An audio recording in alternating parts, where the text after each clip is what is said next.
As for me, I have not the luxury of hiding my roots beneath the ground. It's as if the eyes of the world are fixed upon me, and it all just snuck so quick upon me. So sometimes I sit back and wonder what kind of God in his right mind would decide I could handle being planted this high, when I have always, always been terrified of heights, scared out my mind of being planted this high. Yet here am I, Lord, here am I, a tree upon the tip of a mountaintop, struggling to breathe in thin air and not faint.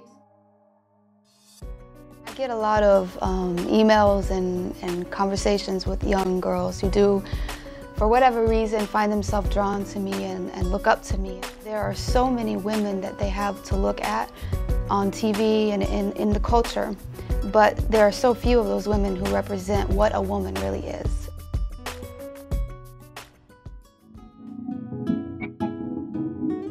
You have to, have the perfect body. You can't be smart.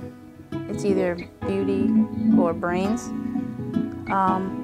And most likely, those girls who are smart aren't beautiful. Guys view them as just friends. The perfect cheekbones, the perfect eyes, perfect cheeks, perfect lips. Nowadays, it seems like my lips are in, but probably next year it'll be thin ones.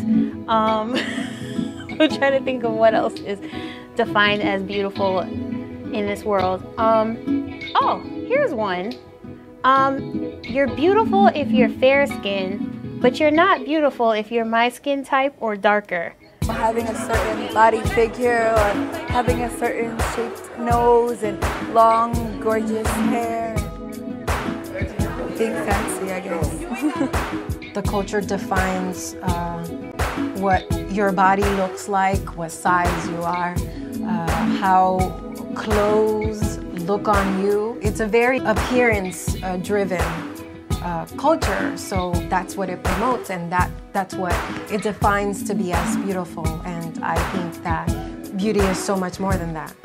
There is a very specific people generation right now that is kind of at a loss, because we're telling them, all right, don't be like Beyonce or Mariah or all these other girls on TV. That's not what beauty is. Keep your clothes on. And they're like, all right, cool, so be like what? And on the opposite end, you don't really have anything legitimate to point them to. I mean, it's like, what am I going to be, Sister Mary whoever on that magazine in a suit and stockings? I really think it's time that some young women who are Christians rise up and redefine what beauty is. I'm Melody Rivera. I'm 16 years old and I'm going to own my own film company.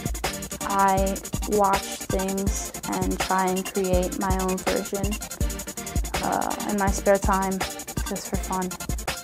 People view it as work, but I just view it as another piece of art. My purpose in life is to use my talents and ability to change New York City for the good.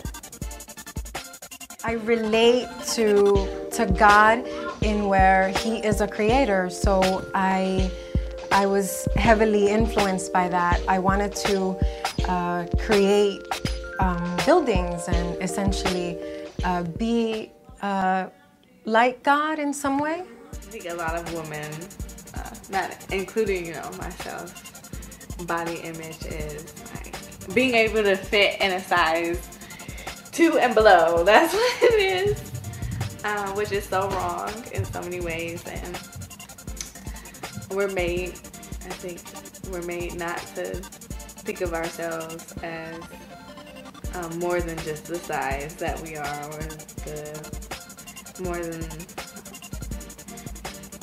more than like what society views us as.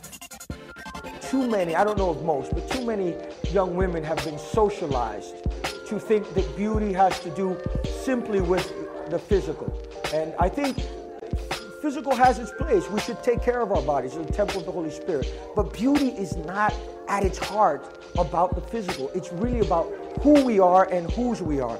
And if we depart from the premise that we are God's, then we understand that we've all been beautifully and wonderfully made. It's not what we wear or what we look like, but whose we are. That's where beauty is based.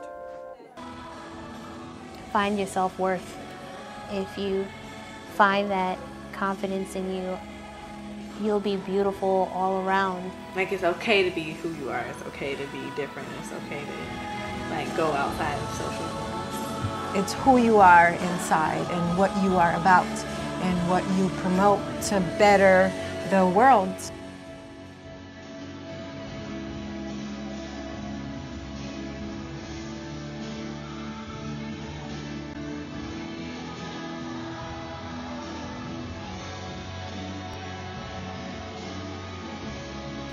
Beautiful is saying yes to God and living beneath His smile.